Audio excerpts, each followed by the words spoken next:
Bonsoir à tous, ravi de vous retrouver sur Monaco Info. Toute l'actualité de ce samedi 11 décembre, invités, reportages, rencontres, infos pratiques tout près de chez vous et votre météo à venir. Au sommaire de votre journal ce soir, les sports tout d'abord, avec la grande affiche du week-end en football, Paris Saint-Germain-Monaco, match test pour nos Monégasques. L'occasion de faire le point sur ce début de saison des Rouges et Blancs avec l'un des experts de la chaîne L'équipe, Bertrand Latour. Sport, d'hiver et le bonheur de retrouver les plaisirs de la montagne si proche de nous, si riche en activités et en diversité. Madame le maire d'Isola, Mylène Agnelli, sera avec nous au pied des pistes pour évoquer une nouvelle saison qui débute visiblement sous les meilleurs auspices, neige et soleil, après une année là, pour le moins perturbée bien sûr par la Covid. Un retour au grand ski dans le respect des mesures sanitaires actuelles. Puis nous vous emmènerons à Monaco-Ville, à la découverte du chemin des crèches. Et puis ce soir, tout l'art du cinéma nous guidera vers les fêtes de Noël. Et on débute ce journal par la déception des basketteurs monégasques, battus hier sur leur parquet par Milan en Euroleague, malgré une très belle fin de match de notre Roca Team. Le résumé de la rencontre avec Yannick Debever et Sylvain Péroumal.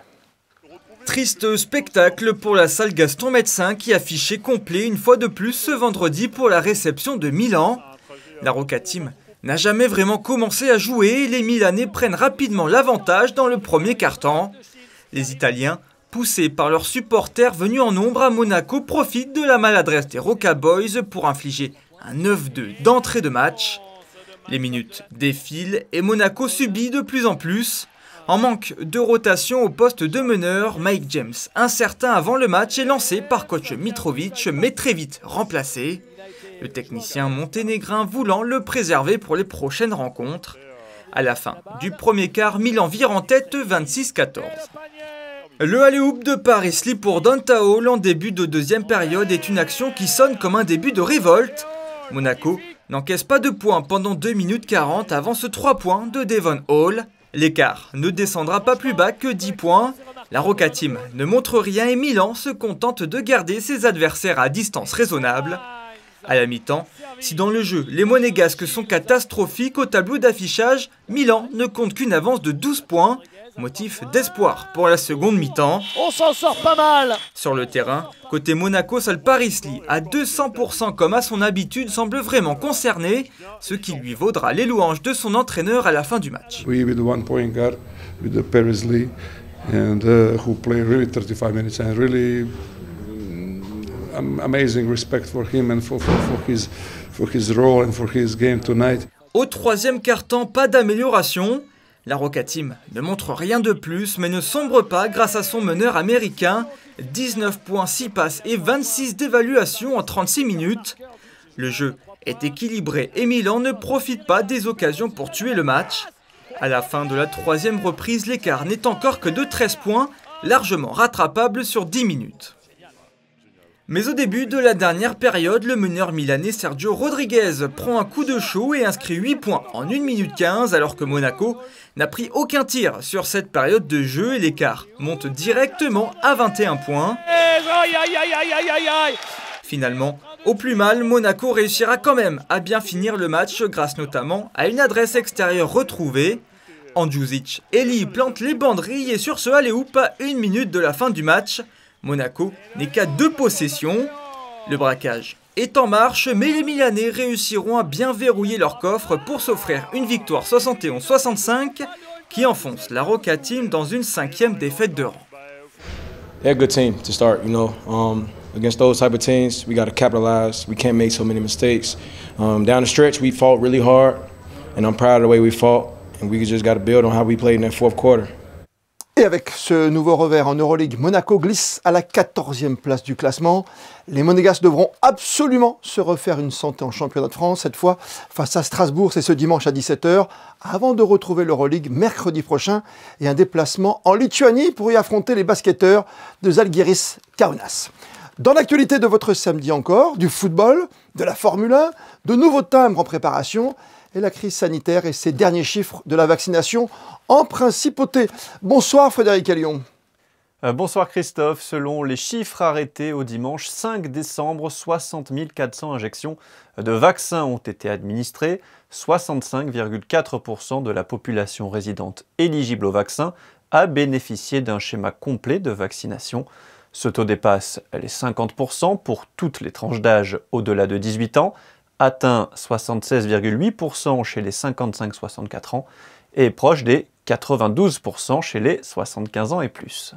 Coronavirus toujours, avec cette manifestation cet après-midi en Principauté. Après 3 rassemblements au mois de septembre, les Monégasques défavorables à l'obligation vaccinale et au pass sanitaire se sont donné rendez-vous ce samedi en début d'après-midi devant le stade Louis II. Une centaine de personnes étaient réunies pour faire part de leurs revendications. Cette information à présent, Frédéric, pour les fans de philatélie. L'Office des timbres de Monaco procédera le 2 février prochain à la mise en vente de 2 timbres. Le premier célébrera le 25e anniversaire de l'association monégasque Les Enfants de Francky qui vient en aide depuis 1997 aux enfants défavorisés, malades ou handicapés de Monaco et de la région PACA. Le deuxième rendra hommage à l'admission du prince Albert Ier à l'Institut de France le 29 mars 1909 en tant qu'associé étranger de l'Académie des sciences de Paris. La Formule 1 et les qualifications du Grand Prix d'Abu Dhabi. Qui sera sacré champion du monde? Le duel entre Lewis Hamilton et Max Verstappen ex aequo au classement du championnat. Avant le départ de la dernière course de la saison demain s'annonce palpitant. Le Néerlandais a pris un petit avantage en réalisant la pole position cet après-midi avec presque 4 dixièmes d'avance sur son rival britannique. Lando Norris et Sergio Pérez occuperont la deuxième ligne. Charles Leclerc s'élancera en 7e position. Le football, on le disait, affiche de gala pour Monaco qui se déplace demain au Parc des Princes. Une rencontre qui clôturera la 18e journée de Ligue 1. Christophe, l'ASM se déplace chez le leader parisien qui a remporté 7 de ses 8 matchs à domicile. Seul Nice est venu prendre un point au Parc des Princes il y a 10 jours. Monaco 7e au classement avec 26 points reste sur une très belle série. 8 matchs sans défaite, toutes compétitions confondues. Ce match-là passera par des duels, qu'ils soient offensifs ou défensifs. On devra répondre présent.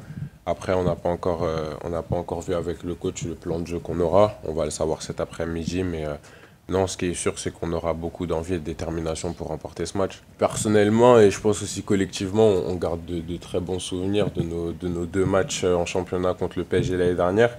D'ailleurs, je me souviens que j'en ai parlé avec Kylian la dernière fois quand on a joué au parc contre le Kazakhstan. On a rigolé sur ça, mais non, on a fait de belles performances contre la saison dernière. Après, chaque saison a sa vérité. Forcément, on se souvient de ce qui s'est passé, mais c'est pas ça qui va faire que forcément on va réitérer la même performance demain. Et une stat pour croire à l'exploit, Christophe, le PSG n'a remporté que 4 de ses 19 matchs à domicile contre Monaco en Ligue 1 au XXIe siècle. Et comme l'a rappelé Aurélien Tchouaméni, les Monégasques ont d'ailleurs gagné les 2 rencontres de championnat face à Paris la saison passée. Une statistique que l'on va commenter sans plus tarder avec notre invité, Bertrand Latour, journaliste à la chaîne L'Équipe. Bonsoir à vous Bertrand. Bonsoir Christophe. Mais finalement, on connaît le favori, c'est Monaco. C'est vrai que le Parc des Princes, c'est un peu le jardin des Monégasques.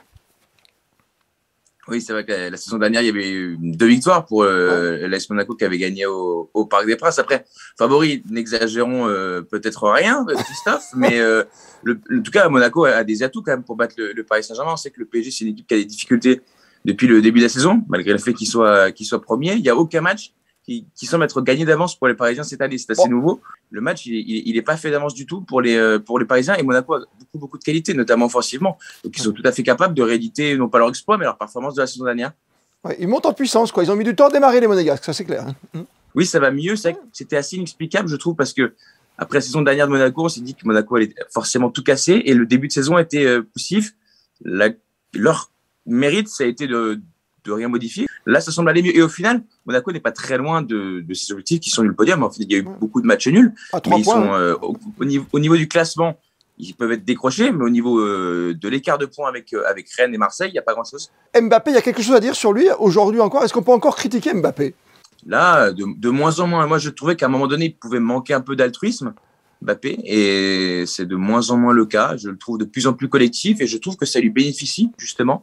Je trouve que ça le rend meilleur, ça le rend plus sympathique également. Si, allez, un petit truc sur lequel il peut progresser, peut-être sur les frappes de loin. Ouais. C'est un joueur qui ne marque jamais de frappe de loin, quasiment dans la surface de réparation.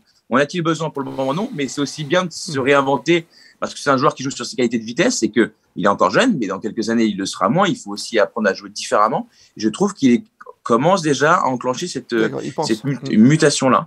S'il est si bon aujourd'hui, Bertrand Latour, c'est qu'il va partir bientôt? Tout le laisse à penser. En tout cas, c'est vrai qu'il aurait pu partir l'été dernier. Ça n'a pas été le cas et je ne crois pas que grand-chose ait changé dans son esprit depuis la reprise de la saison. Ce qui est admirable, c'est sa capacité à être toujours aussi bon en ayant la volonté de pouvoir partir. Ça ne s'est pas ressenti dans ses performances. Je ne vous demande pas de pronos pour dimanche soir pour ce PSG Monaco, mais c'est une vraie belle affiche, c'est un vrai grand classique comme on les aime. Ce sera un vrai grand match que le PSG Nice l'autre jour était décevant, par exemple. Ouais, c'est vrai qu'il était très décevant. Le PSG Monaco, ça fait de toute manière partie des affiches de notre championnat. Il y a des stars aussi à l'AS Monaco, un peu moins qu'au Paris Saint-Germain, évidemment, mais je veux dire, un joueur comme Ben Yedder, il n'y en a pas 50 dans notre championnat. Des joueurs comme Tchouaméni, il n'y en a pas 50 dans notre championnat. Vous avez Kovac qui est un vrai entraîneur, qui a une gueule, qui a un palmarès, qui a un CV, un ancien joueur, etc. Je trouve que ça fait partie des 10 affiches reines de notre championnat, Paris-Monaco.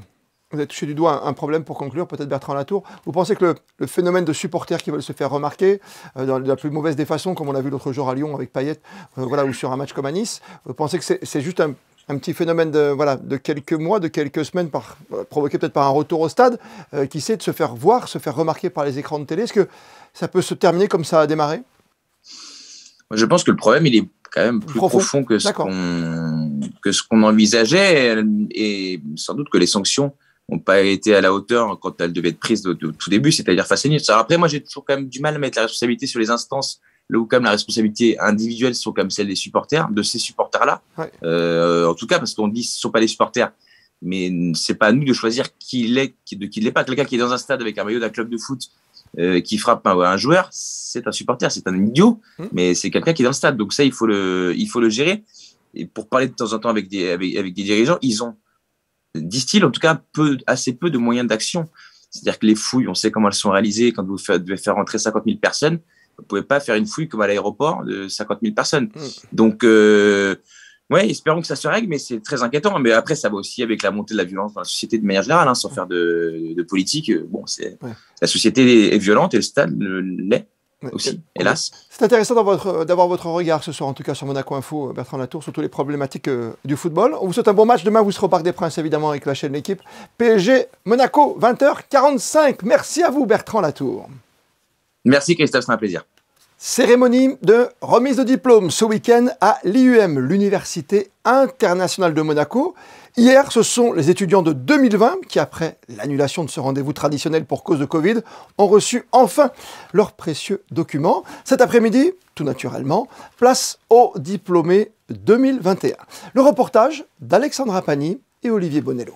Ils sont 250 sur scène cette année encore. Les élèves de la promotion 2021 de l'Université internationale de Monaco ont reçu leur diplôme comme le veut la tradition. Habillés de leur toge et du célèbre mortarboard, cette casquette académique carrée et plate que les étudiants d'université anglo-saxonne jettent en l'air pour marquer la fin mais surtout la réussite de leurs études. Réunis dans la salle des Princes du Grimaldi Forum, devant leurs familles et professeurs, ils ont pu recevoir leur diplôme après 2 années d'études pour le moins particulières. C'est des jeunes quand même qui ont été privés de tout cet événementiel, de la relation, qui ont été très méritants d'être diplômés. On se rappelle qu'ils ont passé pas mal de temps devant leurs écrans d'ordinateur. Ils sont là aujourd'hui, ils ont réussi et je crois qu'on peut vraiment les féliciter. Des jeunes étudiants en bachelor, masters, MBA, mais aussi doctorat.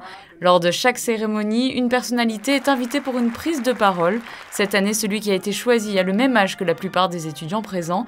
Il s'agit d'un nageur italien. Il a remporté cet été la médaille d'or en 100 mètres nage libre aux Jeux paralympiques de Tokyo. Il souhaitait leur adresser un message simple. Diciamo che il messaggio che cerco di trasmettere ogni qualvolta mi confronto con ragazzi della mia età è di affrontare ogni difficoltà come in realtà la più grande opportunità della propria vita. Così ho affrontato la malattia all'età di 3 anni e mezzo, che mi ha colpito e che mi ha permesso però di avvicinarmi al mondo del nuoto, al mondo dell'acqua, prima come una forma di riabilitazione e poi quest'anno vincere l'oro con il record del mondo a Tokyo. Quindi ogni difficoltà è solo l'inizio della nostra strada, è solo una grande opportunità. Saisir chacune des opportunités qui se présentent. L'IUM a vu le jour il y a 35 ans. Il s'agit de la seule école de commerce installée en principauté. Aujourd'hui, plus de 70 nationalités y sont représentées. Sa taille humaine favorise l'innovation et permet de faire évoluer les programmes et formations chaque année. Un axe qu'on veut explorer, la formation au digital en liaison avec les diplômes en management. On considère qu'à la fois c'est nécessaire et puis c'est tellement quelque chose d'important à Monaco qu'on veut suivre ce chemin. Donc on ouvrira à la rentrée de septembre 2022 un track spécial Digital Business Development dans notre programme Bachelor. On sait que Monaco est quelque chose qui compte pour les jeunes qui nous rejoignent et donc on essaye d'être complètement aligné avec ce qui est reconnu à travers le monde, à côté associé au nom de Monaco, donc la finance, le luxe, le sport event management et puis aujourd'hui le digital et les technologies digitales. Tenir compte des besoins du secteur professionnel pour offrir les formations les plus adéquates et un avenir plus sûr pour ces jeunes étudiants. Et direction, sans plus tarder, la montagne, où nous retrouvons sur l'une de ses pistes préférées, Madame le maire d'Isola, Mylène Agnelli, élue comblée en ce début de saison. Une saison qui débute dans les meilleures conditions, après une année, c'est vrai, presque blanche. Bonsoir Madame. Bonsoir. Merci d'être avec nous. Sur vos pistes enneigées, ça c'est déjà un gage de succès pour ce grand week-end. C'est le deuxième week-end d'ouverture pour Isola. Absolument, on a ouvert le premier week-end de décembre et c'est habituel à Isola. Neige et soleil, on continue, on lance la saison. Oui, ça date depuis des années, hein. Depuis 50 ans, c'est votre leitmotiv, c'est vrai, c'est votre timeline, comme on dit. Neige. Exactement, c'est le slogan neige et soleil, et ça fait 50 ans que ça dure, puisque la station avait ouvert en décembre 1971. Mais à la montagne, il y a le chocolat chaud, le vin chaud avec modération et la descente au flambeau. Ça, c'est garanti pour cet hiver, Noël, Nouvel An et grands événements. Oui, c'est garanti. Et puis, convivialité, bonne humeur. Les commerçants sont très pressés d'accueillir tous leurs clients. Donc, vraiment, tout est au rendez-vous pour préparer une belle saison ici à Isola. Vous dites une belle saison, oui, c'est vrai, parce qu'on n'a pas oublié. L'an dernier, on n'a pas pu ouvrir. Donc, c'est encore plus fort aujourd'hui pour pouvoir ouvrir 2 ans après.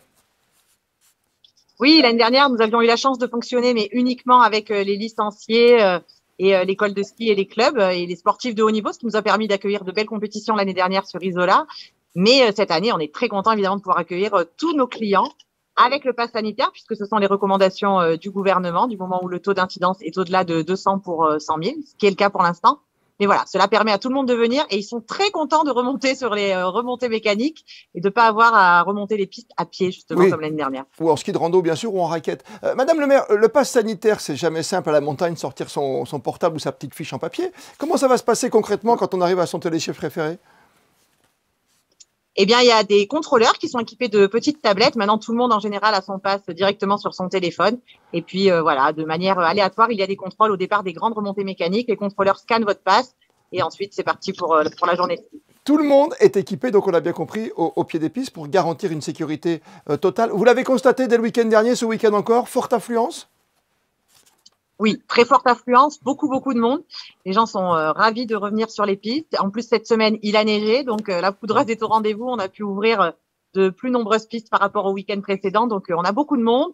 Les gens sont très respectueux des gestes barrières. Et puis, bon, au ski, on a quand même un espace qui est immense. Donc, voilà, pas trop de difficultés avec les distanciations sociales. Donc, c'est un vrai avantage. Route d'accès, plus de problèmes, plus de soucis. Parce que c'est vrai qu'au départ de la création d'Isola 2000, tout le monde craignait un petit peu. Il y a eu des blocages, des gens qui sont restés coincés pendant quelques temps dans vos stations.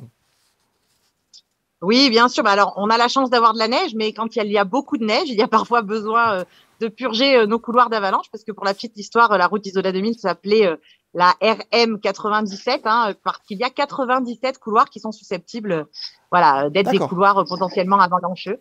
Mais elle est très très bien équipée. On a des Gazex et des Catex qui sont parmi les plus longs d'Europe.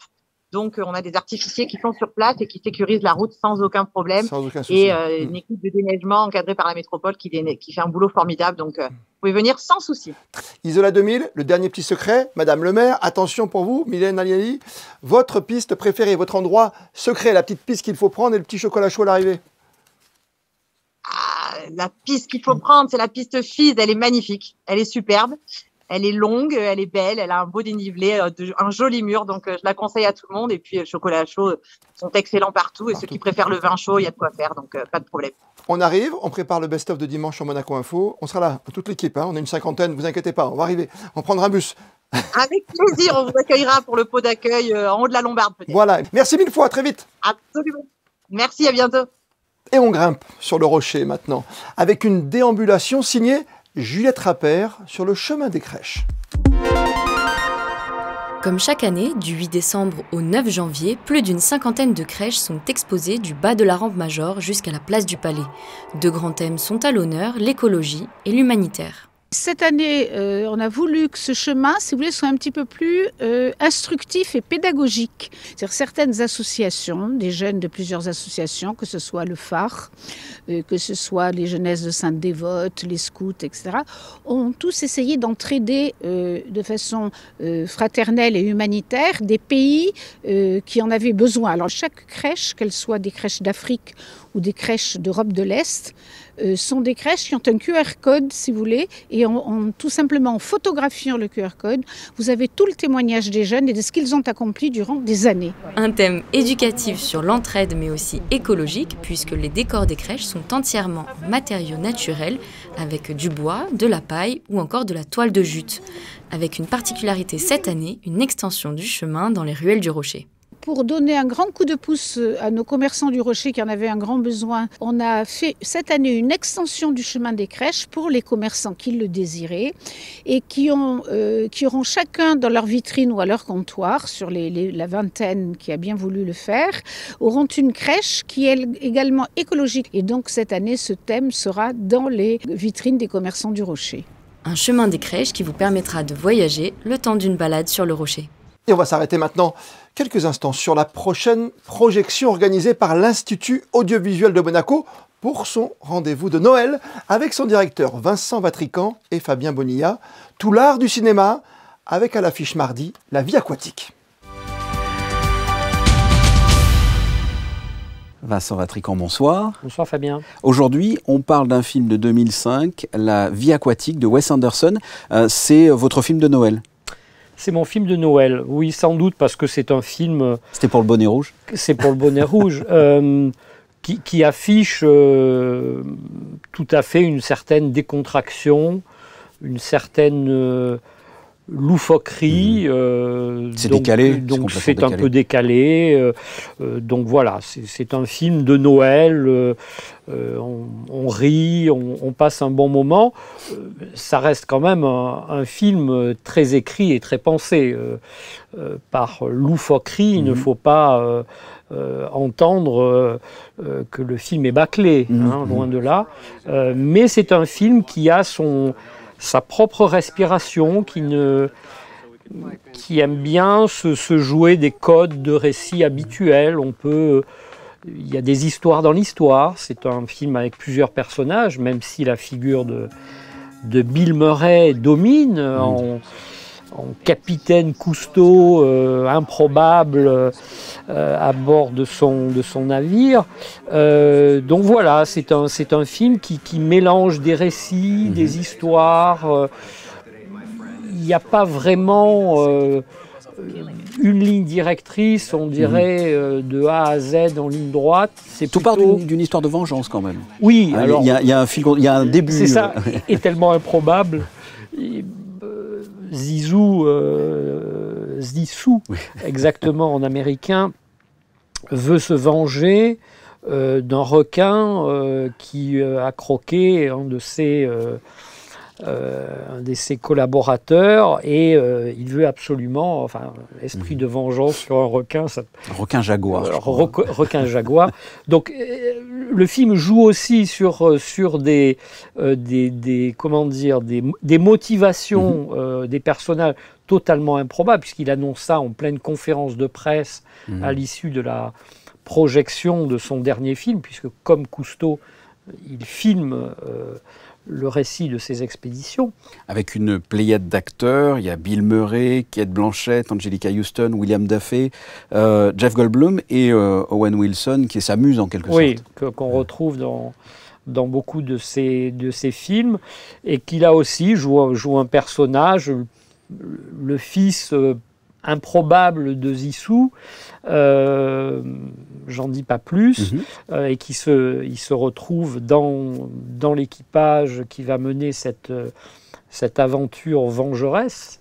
Allez, donc on va regarder la vie aquatique pour ce film de Noël. De Noël. Merci Vincent Atricant. Merci Fabien.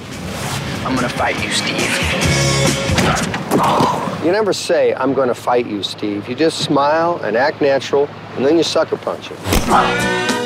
Are you finding what you were looking for out here with me? Quiet out there tonight. Can you hear the jack whales singing? Beautiful. I wonder what they're saying. Well, that was the sludge tanker over there, but there you go.